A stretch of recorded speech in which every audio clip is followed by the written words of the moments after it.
Lauren Jean Show. I bring this podcast to you to share stories about situations in my life to help you take a journey into your own mind and finally commit to change. Let's get into the show.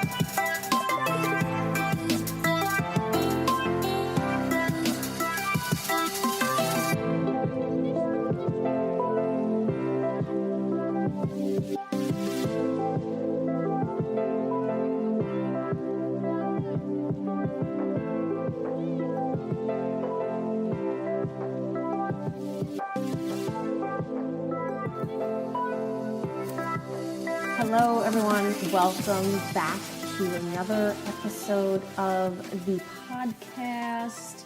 So happy you are here, as always, and I really do appreciate you listening because that's why I am doing this. I'm doing this for you and for me, of course. Now, I was listening to a podcast today. I can't remember which one it was exactly because I listened to so many, but a topic came up. And I realized that, wow, I haven't really covered this in completion before. And this is really like what health meant to me back when and what it means to me now. It's changed drastically. And I really thought that my health journey began back in 2013 when I started going to the Institute of Integrative Nutrition. But when I thought about that, it really didn't start then. That's when I wanted to start actually learning about it as opposed to just doing it my own way. Let's put it that way. But it really began when I was about 22 years old. Now, let's just say I went to the Fashion Institute of Technology and I graduated there in 2001 with a graphics and advertising and communication degree. So my plan was to be a graphic artist, be in marketing, kind of a little bit what I do now, but completely different field, right? From coaching and health coaching to graphics and marketing. Two completely different things. I mean, now in this world of entrepreneurship, you can combine the two, which is pretty cool. But back then, and I'm going to age myself when I say this, but there was no social media. There was no smartphones. There was nothing like that. I did a lot of stuff by hand. My creative always came out on paper. I struggled with Adobe Illustrator when that was big. Photoshop was big.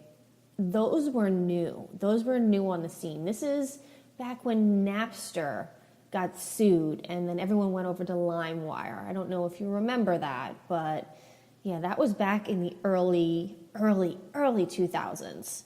So that's really where I started. I got laid off for my first job after college, and I remember looking out the window of my office. This is when I worked in an office, and I was at a computer all day. And luckily then I did have a Mac because I was in, the art field. And I remember looking across the street, there was a Lucille Roberts, and for some reason, I wanted to be there. I needed to be there. I just craved to be there. So I had joined one day as a member, and this is the first time ever I was a member at a gym. I really didn't know what I was doing. I had no clue. I just knew that this was calling me. I did a lot of light girly type kickboxing classes and step, and I was learning about, light weights and machines and stuff like this. And I was just fascinated by it. I was fascinated by the community around it because the same women would come to the same classes each week. And it was just great. It was amazing. So those were my days where I was at a desk and I would work until 5 p.m. And then I would go to the gym, which is what most people do nowadays. If you're not in this, online business world, a lot of people still do the 9 to 5 and then they try to fit the gym in after. Luckily, I was able to do that because at that time I had no kid. I was only 22 years old and I really didn't have any type of body image issues. That was not a factor in my life at this time. No body image issues. Like, those had not surfaced yet. I didn't have to deal with any of that stuff because I was brand spanking new out of college. So I was also engaged at the time, and I was getting married in 2003. So let's fast forward a little bit more. Well, I got laid off from that job at the small promotions agency, and I had a little bit of time off, and I was able to do that because I was still so young with not many responsibilities, and I was still living with my parents at the time back then. So I just decided that over that summer I was going to get my personal training certification, and I did through the American Fitness Association of America, which is AFAA. I did it in a weekend at a local gym, had a lot of fun, and I thought I learned a ton. At that time, I thought I learned a ton. Looking at that now, hell no, I did not learn a lot. It was the very basics. I really didn't know what I was doing, honestly. You know, when you dive into something new and you're all excited because everything that you learned and you want to take it and apply it and you practice it and you perfect it. Well, the thing I didn't really learn about was how to deal with people and everything that comes along with it. Being a personal trainer, you're really like a therapist too, without the actual title. People love to tell you their life stories. And this is when I really started getting into listening to people. This is what we would do a lot of the times. At that time, I did not have the mental capacity. I didn't have the understanding. I hadn't developed my own story to be able to help them. So I was more of a listener. And I really did enjoy listening to their stories. And if I knew what I knew now, then, trying to make sure if that makes sense, but yeah, I would be able to help them in so many more ways. So let's go a little bit fast forward. 2003, I had gotten married for the first time. I was very unstable, mentally unstable. I was unaware, I was unconscious. I was kind of just living life and going through the motions, and all at the same time really not being in control of my thoughts, in control of my wants, my needs. I really didn't know what the fuck it is that I needed out of life. I didn't know I had these options. And saying that now sounds absolutely crazy because I know I have every control over what it is I want in my life, what I want to make happen, how I can make it happen. Just, there's so much more now that I know.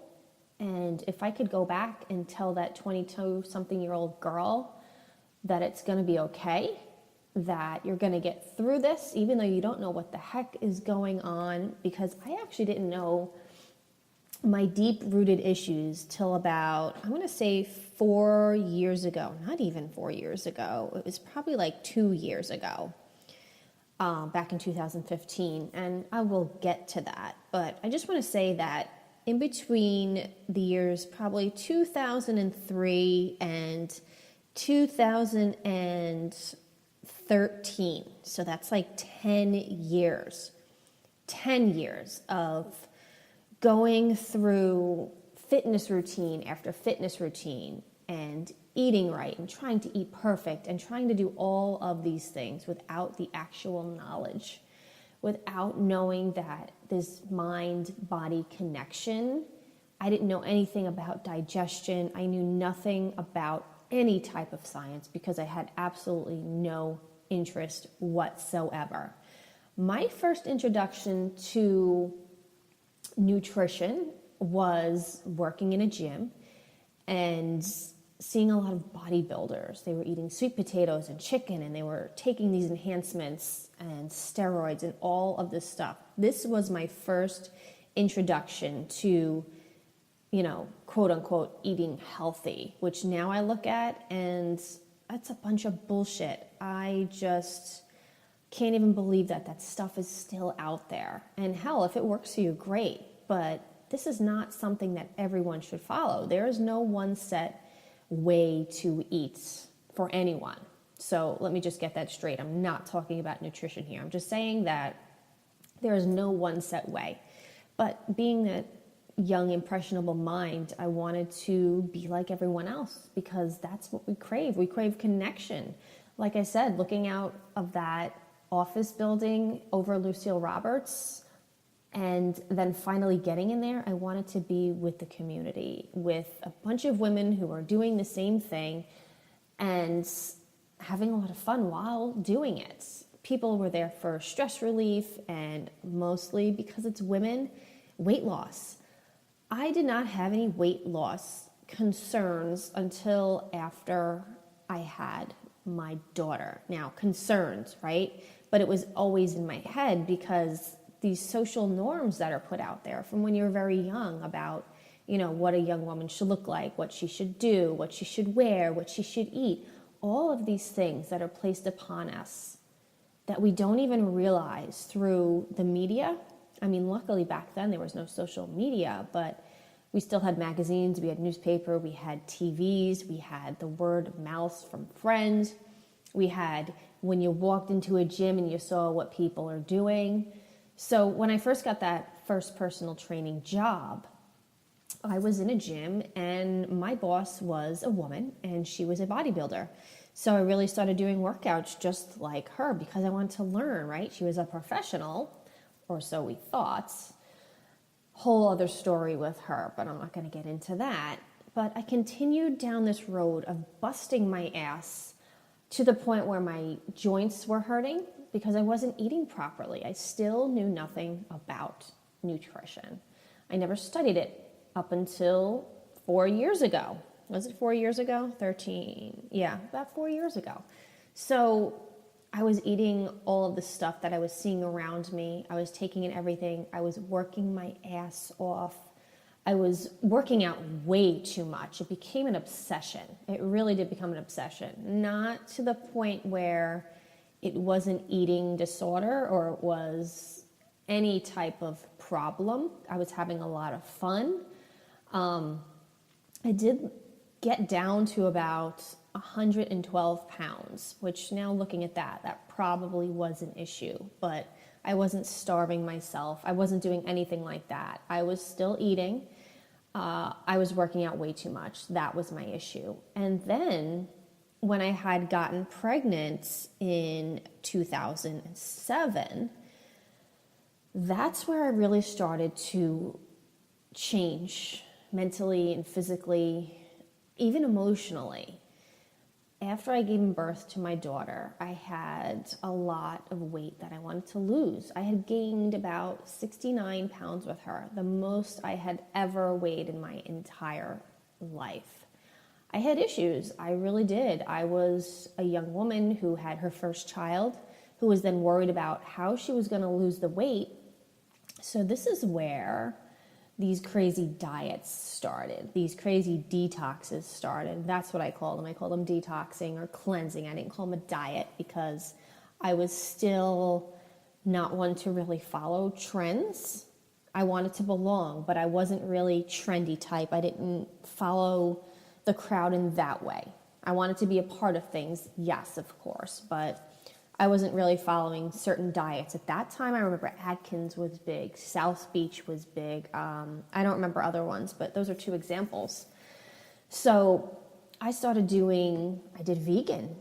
I started doing vegan. I did raw first, and with the raw diets, I lost all of the baby weight.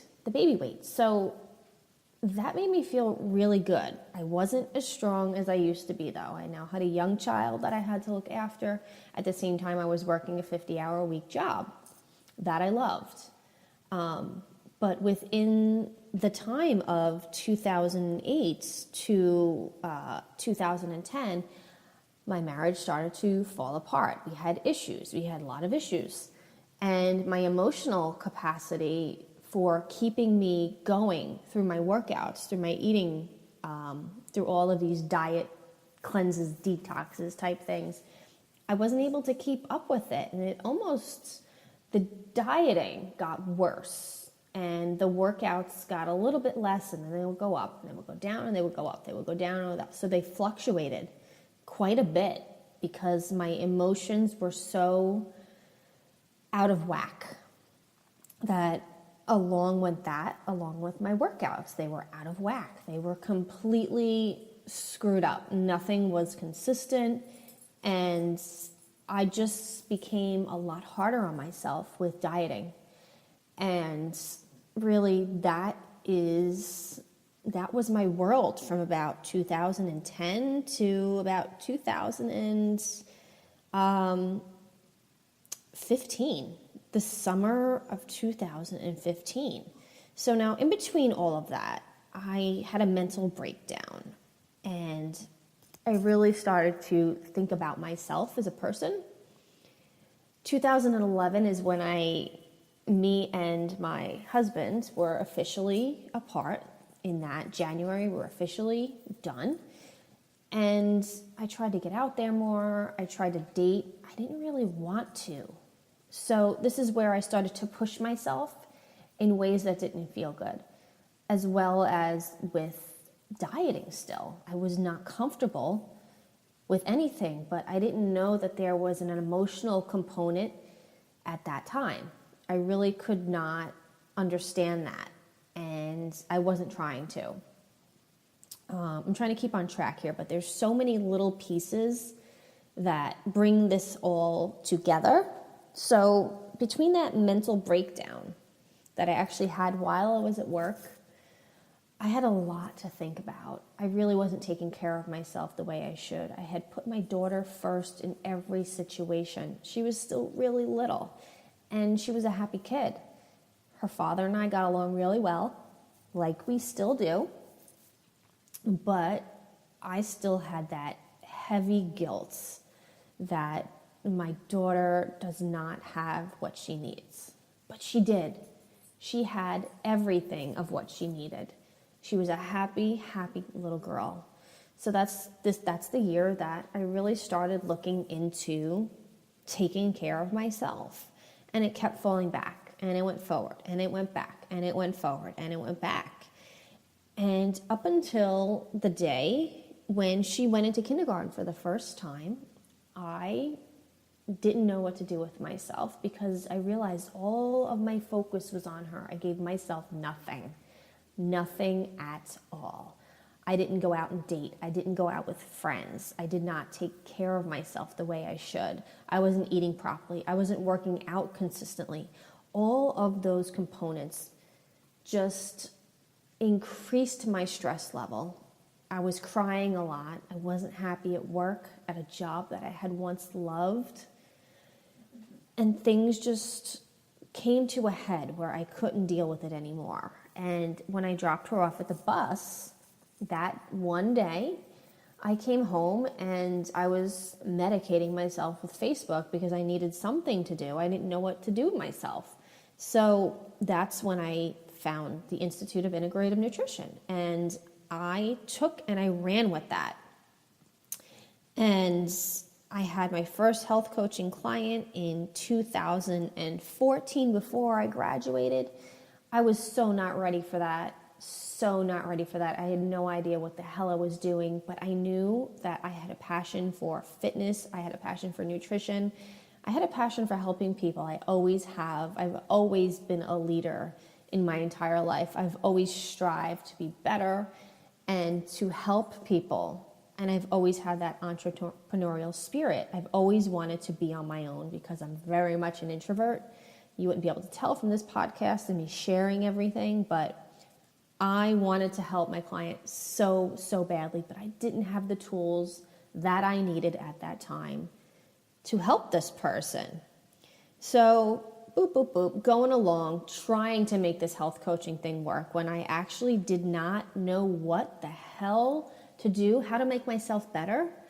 I didn't realize at the time that I didn't have my story put together.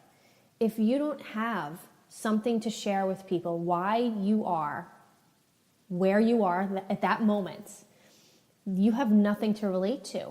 You can't relate to someone. You can't help someone if you haven't been in that spot before. It helps you intensely to have something to share with the world, that people can connect with you and it means something to them. You want to reach their heart, something that means something very important to them. That's how you're going to connect.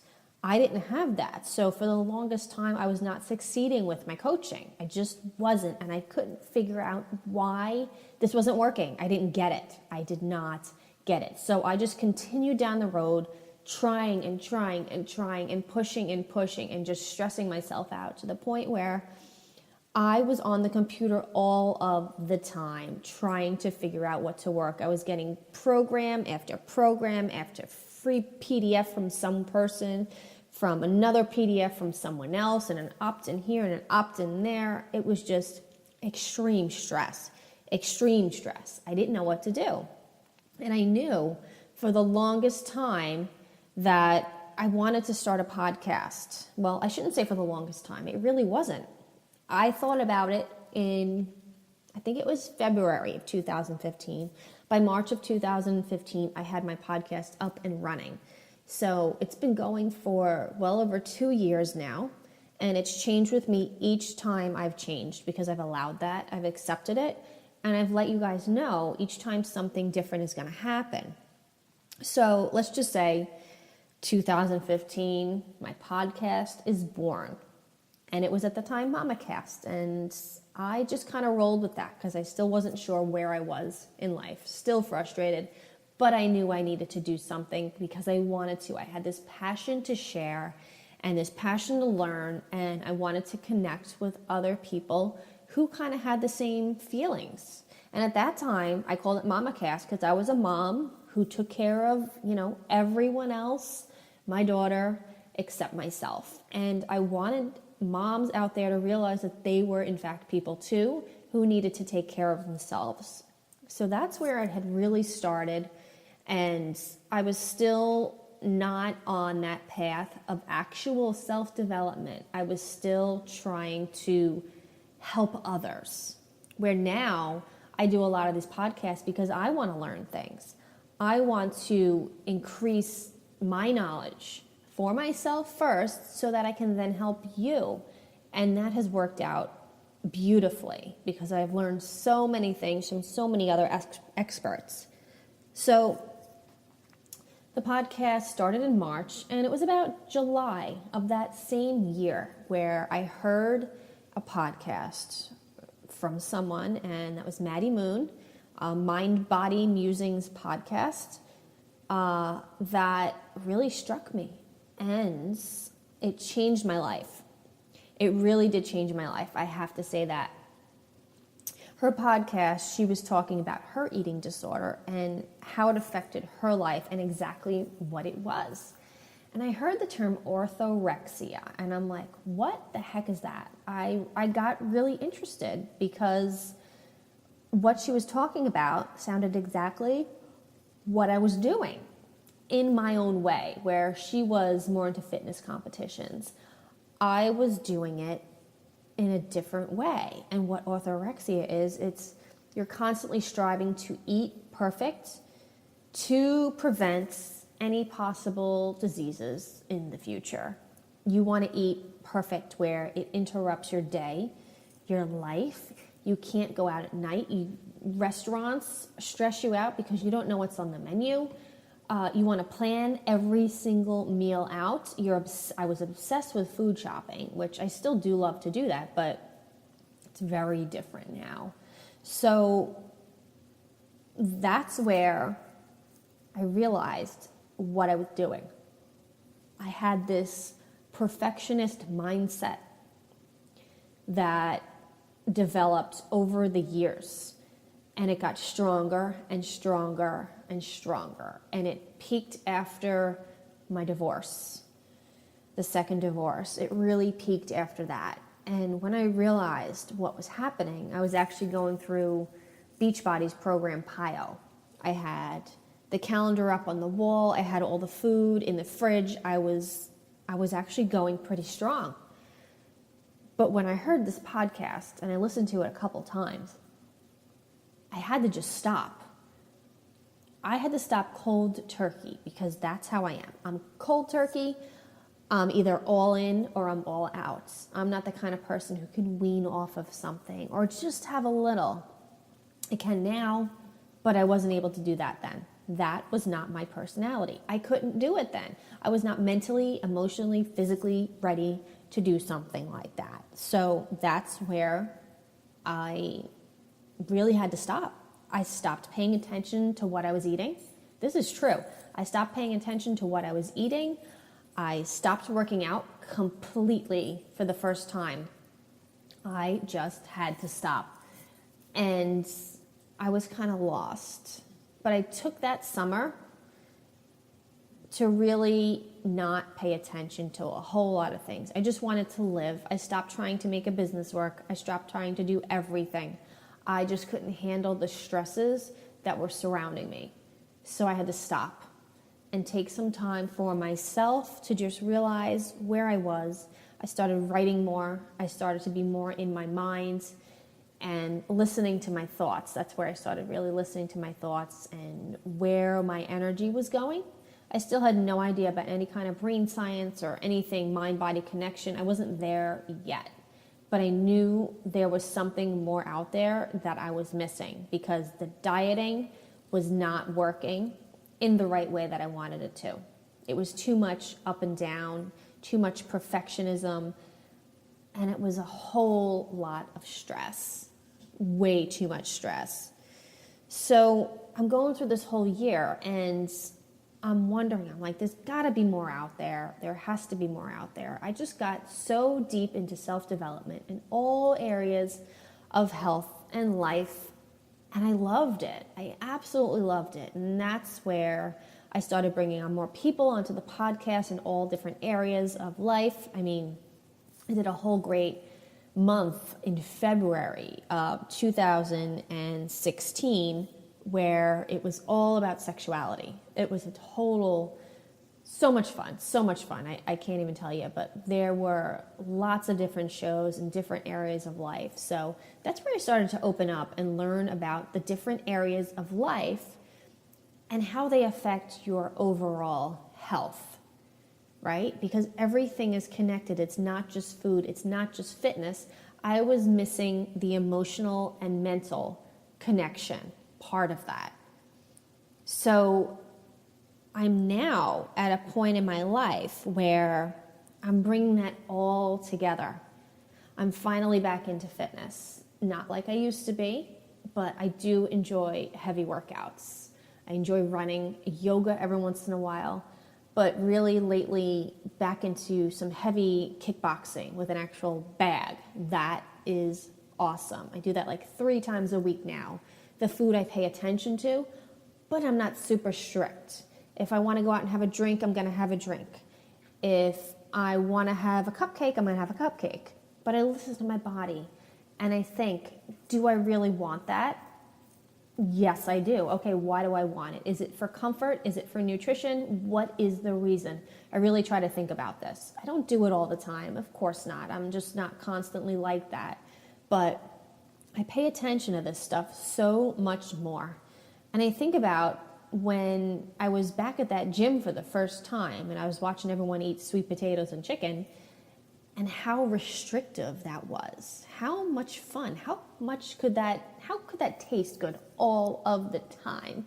I enjoy that stuff now, but with a cupcake or a drink on the side. And I do like to do a cleanse every once in a while, and I only got back into that this past year. So the beginning of it, I did the Probiotic Power Cleanse by Bock, and that is a life changer, absolute life changer. And she's got another one coming up in October of this year, so it's coming up soon. And I will actually put the link to the webinar if you guys are interested in finding out about that, because she is awesome. So I got back into it, but the way she does it is with herbs. She's an herbalist and a fermentationist and a health coach who has also graduated from IIN, along with a bunch of other credentials she has. But that's the cleanse that I do. And I feel absolutely amazing. And after that, I am all in. So like I said, I'm an all in or an all out kind of girl. So that starts October 20th, and I cannot freaking wait. That is what gets me going. I like to plan things out. I like to know what I'm doing, and I don't like it to be so super restrictive, only when it needs to be. Only when it needs to be. So now that I'm putting, the fitness together, I've got the nutrition, the mental, everything is coming together. And I am in the process of putting together a project with a couple of other ladies. So I am super excited to see where that takes us. And I don't know, I just had to get this one out to you guys because I want you to understand that we're all the scared little girl at one point, and then if we become a mother, our body image starts to change drastically. If you didn't already have an issue after you give birth to a child, it changes. It really does. And it really fucks with your mind because then you're just completely lost because now you're a mom and you have all these other responsibilities, plus you have to work, plus you're trying to take care of yourself. It seems impossible. It really does. I get it. I was there. But you need to think about yourself and change the way you think. If you can't change the way you think, and you can, then you need to think about why you can't do that. There is something blocking you from changing the way you think. And that takes a lot of deep work. It really, honestly does. But you can get there.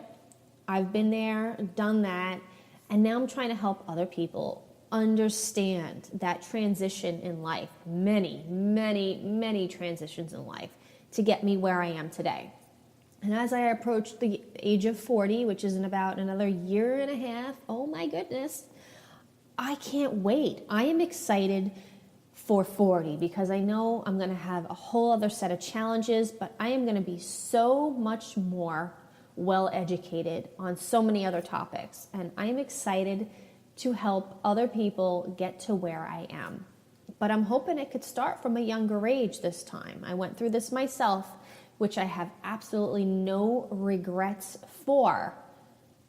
But I want to be able to teach the younger generation about these types of things. And I teach my daughter these on a daily basis. I let her know the problems that I faced, and I let her know about body image issues. As she's 9 years old, I don't want her to have to go through what I didn't know. I want her to know everything. That's why I'm so passionate about helping women and girls really cling on to this mind-body connection, because it's so important to listen to your body, to listen to your intuition, to understand your intuition, to understand your ego, why these things happen, how you can change them, and how you can change your mind and your body for the better.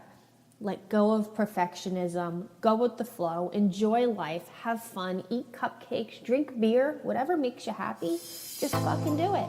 Just fucking do it. So I don't really have anything else to say, but enjoy the rest of your day, the rest of your evening, whatever it is that you have. Thank you guys for being here. Talk to you soon.